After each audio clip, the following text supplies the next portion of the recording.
तुर्की ने सीरिया के ऊपर अटैक किया है और बॉर्डर के जो इलाके हैं वहां पर कुर्द दहशतगर्द जिनकी तंजीम PKK है उनके ऊपर हमला किया है। इस हमले के नतीजे में PKK के 8 दहशतगर्द मारे गए हैं। पिछले दिनों खबर ये आई थी कि इसी दहशतगर्द तंजीम ने तुर्की की फौज को निशाना बनाया है, जिसके नतीजे में 5 तुर्क फौजी हलाक हुए थे। नाज़रीन ग्रामी, 2 रोज कबल तुर्की के 2 जर्नलिस्ट को भी अगवा इसी दहशतगर्द तंजीम ने सीरिया से ही किया था। आपको ये बता दें कि अमेरिका इस खेल के अंदर डबल स्टैंडर्ड अपनाए हुए है। अमेरिका जहां एक तरफ रशिया और सीरियन गवर्नमेंट के खिलाफ काम करता है, वहीं इन कुर्दों को सपोर्ट भी करता है। भले ही अमेरिका और तुर्की जो है नेटो के अलाइज हैं, दोनों की आइडियोलॉजीज एक हैं, लेकिन फिर भी अमेरिका इस दहशतगर्द तंजीम को हर दिल अजीज सपोर्ट करता है। और सपोर्ट का नतीजा ये निकला है कि अमेरिका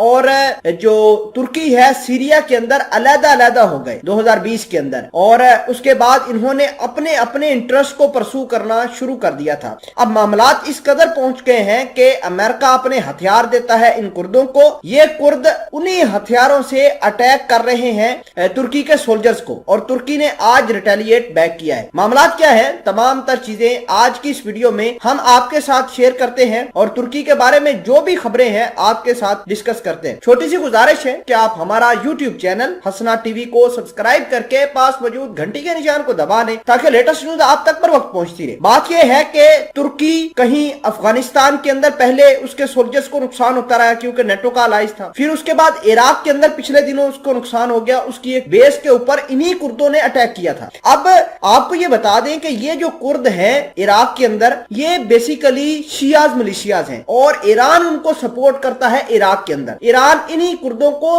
हथियार फराहम करता है और ये हथियार फिर तुर्की के लिए बड़े लीथल साबित हो रहे हैं। अब अगर हम बात करें सीरिया की, तो सीरिया के जो कुर्द हैं ये भी है तो शिया मुस्लिम्स, लेकिन इनको अमेरिका ताकत फराहम करता है, अमेरिका फंड करता है, और इस फंड का नतीजा ये निकलता है कि पूरे के पूरे तुर्की के अंदर ये कुर्द फैल गए हैं और कुर्दों ने बड़ी तबाही मचाई है तुर्की के अंदर। और तुर्की ने इनको खत्म करने के लिए पिछले 39 साल से, जी हाँ 39 साल से इनके खिलाफ ऑपरेशन जारी कर रखे हैं, क्योंकि ये कुर्द कहते हैं कि हमें इंडिपेंडेंस दे दें, हमें जो तुर्की और सीरिया के बॉर्डर के पास जो इलाके हैं वो हमें दे दें, हम वहां पर रहना चाहते हैं। तो तुर्की इसके खिलाफ काम करता है। तुर्की ने 2016 के बाद कई ऑपरेशन चलाए इन कुर्दों को खत्म करने के लिए, जैसे कि यूफ्रेट्स शील्ड 2016 के अंदर चलाया, ओलिव ब्रांच 2018 के अंदर ऑपरेशन चलाया और पीस स्प्रिंग 2019 के अंदर चलाया। और ये पीस स्प्रिंग ऑपरेशन जो है